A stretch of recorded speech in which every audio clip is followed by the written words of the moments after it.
स्वागत है दोस्तों आपका आज की वीडियो में। और आज क्लासिक्स टू वॉच में बात करेंगे टॉप गन मैवरिक की। जी हाँ, ये वो मूवी है जिसने हॉलीवुड को बचाया है पैंडेमिक के बाद। टॉम क्रूज़ के करियर की सबसे ज़्यादा पैसा कमाने वाली मूवी, 1.4 बिलियन कुछ कमाई है इस मूवी ने, और बहुत ही शानदार मूवी है। आइए बात करते हैं। ये मूवी ऑलरेडी कुछ ही साल पहले आई है, लेकिन मेरे हिसाब से क्लासिक क्यों है, क्यों आपको देखनी चाहिए। तो अगर आपने ओरिजिनल टॉप गन जो 80s में आई थी वो नहीं देखी है, तब भी आप इस मूवी को देख सकते हैं।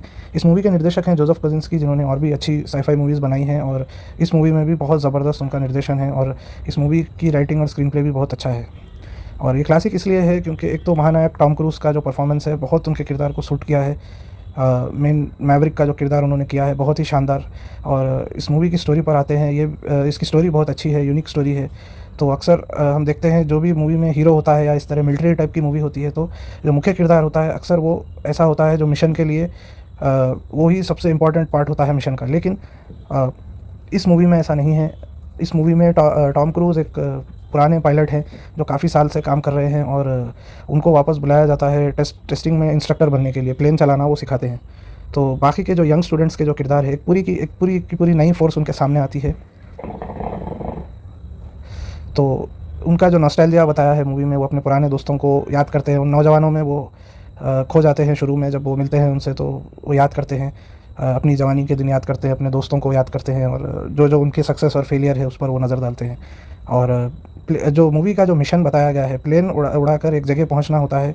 5 या 6 विमानों की टीम होती है जिनको एक बहुत ज़रूरी एयर स्ट्राइक कैरी करनी होती है ताकि कुछ न्यूक्लियर फैसिलिटी को तबाह किया जाए। इस मूवी की एक ख़ास बात यह है, स्टोरी में इसको एक टाइमलेस फील आपको मिलेगी आगे चलकर भी, क्योंकि मूवी में जो दुश्मन का किरदार है वो चीन है या रूस है या क्या है वो नहीं बताया गया है। सिर्फ एक अमेरिका का एक सेलिब्रेशन है, अमेरिका के मिलिट्री का, अमेरिका की आर्म्ड फोर्सेस के बारे में। तो अलग अलग युग में आप जैसे जानते हैं अमेरिका की लड़ाई अलग अलग देशों से रही है। तो इस मूवी के हिसाब से आप ये प्रेडिक्ट नहीं कर सकते कि ये सब कहाँ पर हो रहा है और किसके खिलाफ वो लड़ रहे हैं। और दुश्मन, और एक ख़ास बात इसमें मुझे ये लगी, जो दुश्मन के पास जो टेक्नोलॉजी बताई गई है वो बहुत ही एडवांस है। और पता नहीं क्यों अमेरिका में उस तरह की मूवी में उस तरह की टेक्नोलॉजी, अमेरिका की टेक्नोलॉजी को पीछे बताया गया है। तो एक और टेक्नोलॉजिकल डिसएडवांटेज पर हमारे जो हीरोज़ हैं वो ऑपरेट करते हैं, और किस तरह से वो उसको चैलेंज को ओवरकम करते हैं। और एक मिशन का जो डिटेल बताया गया है वो प्लानिंग में कैसा होता है, और रियल में फिर जब वो करने जाते हैं उस मिशन को तो उनको क्या क्या कठिनाई होती है। इस तरह का बहुत ज़बरदस्त एक डायनामिक बताया गया है। टॉम क्रूज़ करके एक रूस अलावा वैल किल्मर का भी इसमें अच्छा किरदार है। एक और एक्टर है जो रूस्टर करके एक कैरेक्टर है, उनका रोल प्ले करते हैं, टिम वेल्स आई थिंक उनका नाम है। तो उन्होंने भी बहुत शानदार एक्टिंग की है। उनका टॉम क्रूज़ का जो डायनामिक है बहुत शानदार है। इस मूवी में रूस्टर के जो पिता होते हैं वो टॉम क्रूज़ के साथ पहले काम करते थे, और किसी वजह से एक मिशन के दौरान टॉम क्रूज़ उनको बचा नहीं पाते हैं, या उनके पिता जो है बेसिकली टॉम क्रूज़ के लिए वो उनको बचाने के लिए या साथियों को बचाने के लिए वो अपना सेक्रीफाइस करते हैं। तो उनका जो डायनामिक है शुरुआत से एक नफ़रत का डायनामिक बताया गया है। वो जो लड़का है रूस्टर, वो टॉम क्रूज़ के किरदार से वो नफ़रत करते हैं कि ये हमारे टीचर क्यों हैं करके। और बहुत शानदार स्टोरी है और बिल्कुल एंगेजिंग है। आपको कहीं भी ऐसा नहीं लगेगा कि आप क्यों ऐसा देख रहे हैं, क्या हो रहा है। हमेशा आपको ये स्टोरी एंगेज करके रखती है। तो इस मूवी को क्लासिक इसलिए, जैसे मैंने बताया, एक तो टॉम क्रूज़ की एक्टिंग और नॉस्टैल्जिया जिस तरह का बताया है, और वो कैरेक्टर यूजुअली जो मेन कैरेक्टर होता है, जैसे हम सभी देखते हैं अक्सर वही मेन मिशन को एग्जीक्यूट करता है, लेकिन टॉम क्रूज़ का जो रोल है इसमें टीचर का रोल है, और वो बहुत शानदार तरीके से उसको निभाते हैं। और किस तरह से फिर वो मिशन की प्लानिंग और एग्जीक्यूशन करते हैं बहुत शानदार बताया है।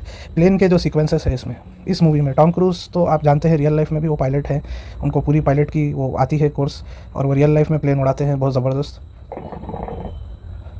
तो जोसेफ कोसिंस्की के डायरेक्शन का कमाल है, और टॉम क्रूज़ और बाकी की टीम को सैल्यूट है। मतलब जिस तरह के प्लेन के सीन इस मूवी में रियल सीन बताए गए हैं, जिस तरह से वो प्लेन उड़ाते हैं, ऐसी रियलिस्टिक फील आपको कोई और एक्शन मूवी में नहीं मिल सकती। कई लोग इसके एक्शन को प्रेस करते हैं, कहते हैं one of the best action है, लेकिन एक्शन तो वन ऑफ द बेस्ट है ये मैं भी मानता हूँ। प्लेन्स और जिस तरह का बताया है प्लेन फाइटिंग का एक्शन, वो आपको कहीं देखने नहीं मिलेगा। ये तो एक यूनिक पॉइंट है, लेकिन इससे ज़्यादा जो स्टोरी में इमोशंस और कैरेक्टर्स की जो डायनामिक है और जो स्टोरी है, वो मुझे लगता है और इस एक्शन से भी बढ़कर वो चीज़ इसको क्लासिक बनाती है। और बिल्कुल इसका एक्शन तो ऐसा है, मुझे लगता है आने वाले कई साल में भी इस तरह का एक्शन अब हमें देखने नहीं मिलेगा, इस लेवल का एक्शन जो प्लेन्स का बताया है। और बिल्कुल शानदार एक्टिंग, और वाकई में ऐसी ज़बरदस्त मूवी बनाई है। तो ज़रूर इस मूवी को देखिएगा। वीडियो देखने के लिए धन्यवाद। Have a good day.